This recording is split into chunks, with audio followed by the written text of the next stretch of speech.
Assalamualaikum warahmatullahi wabarakatuh.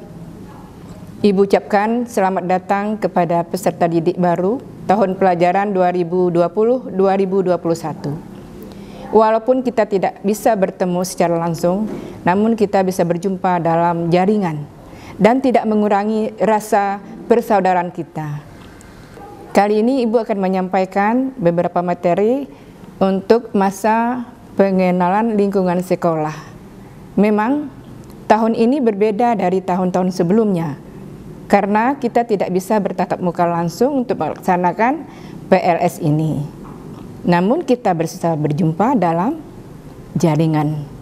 Materi yang Ibu sampaikan tentang tata krama baik di keluarga maupun di sekolah. Kemudian toleransi antar beragama, anti narkoba, anti bullying, dan anti radikal. Nah, akan Ibu sampaikan satu persatu mengenai materi tersebut. Pertama, tata krama dalam lingkungan sekolah dan keluarga. Nah, kalian semua tahu tentang tata krama. Tata krama itu berasal dari dua kata, tata dan krama. Tata artinya adat atau norma, kemudian krama artinya sopan santun yang berlaku di masyarakat dan aturan-aturan yang harus kita jalankan. Nah, jika kita berada di lingkungan sekolah, tentu kita harus mematuhi tentang tata krama ini. Kalau kita memasuki lingkungan sekolah, berada di lingkungan sekolah, kita harus menyapa, senyum, salam dengan guru-guru dan semua warga sekolah. Dan kita tidak bisa semena-mena tanpa izin dengan ibu-ibu dan warga sekolah dan bertindak semaunya saja. Kemudian ketika berada di lokal, kita juga harus mengucapkan salam kepada guru-guru kalian yang sedang mengajar saat itu. Dan ketika pembelajaran usai, kalian juga harus mengucapkan salam dan memohon izin keluar dengan guru. Sekarang kita banyak melihat siswa-siswa semua, anak-anak zaman sekarang, tata kramanya Ibu lihat berkurang dari zaman-zaman yang terdahulu. Ketika melewati guru-guru yang sedang duduk dan ia melintas di depannya, seharusnya siswa izin dan menunduk membungkukkan badan agar bisa melewati depan ibu-ibu. Anak-anakku sekalian, tata krama ini akan membawa kita menuju keberhasilan dalam bergaul di lingkungan pendidikan dan di lingkungan masyarakat secara umum. Seperti bagaimana kita berbicara dengan orang yang lebih dewasa dengan kita, kemudian dengan teman sebaya tentu harus dibedakan, tidak disamaratakan. Kemudian bagaimana caranya kita memberi dan menerima juga harus kita gunakan tata krama. Memberi itu harus dengan tangan kanan, bukan dengan tangan kiri. Dan ucapkan terima kasih ketika kita menerima.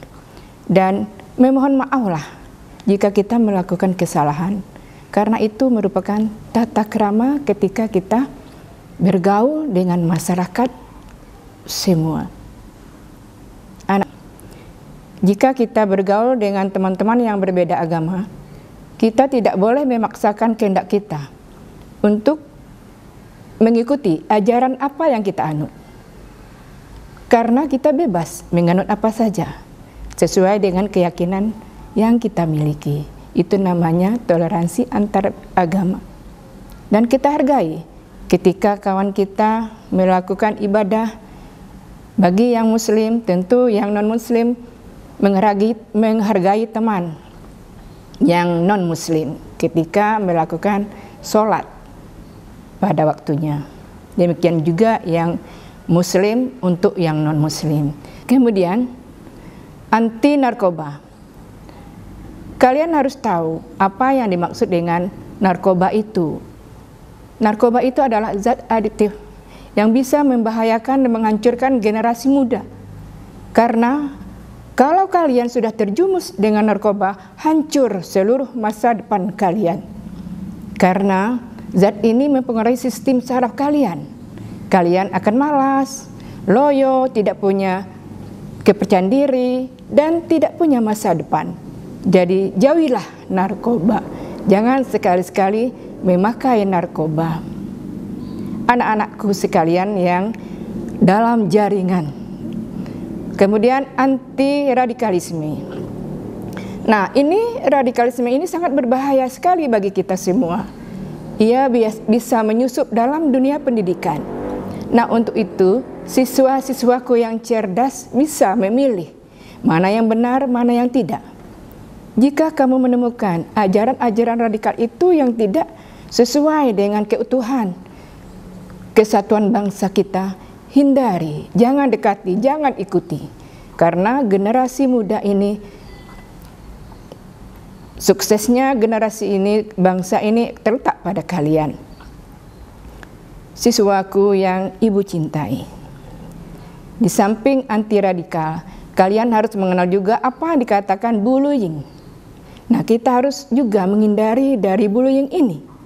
Nah, bullying ini membuat seseorang tidak nyaman, merasa tertekan, merasa suasana yang tidak bersahabat dengan dia.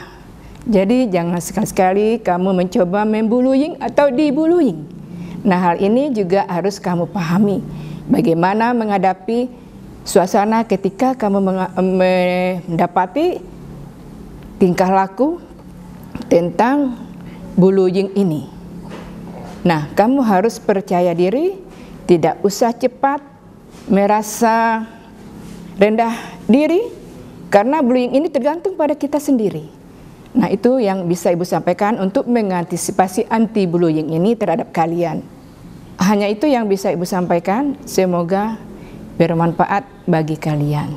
Terima kasih. Assalamualaikum warahmatullahi wabarakatuh.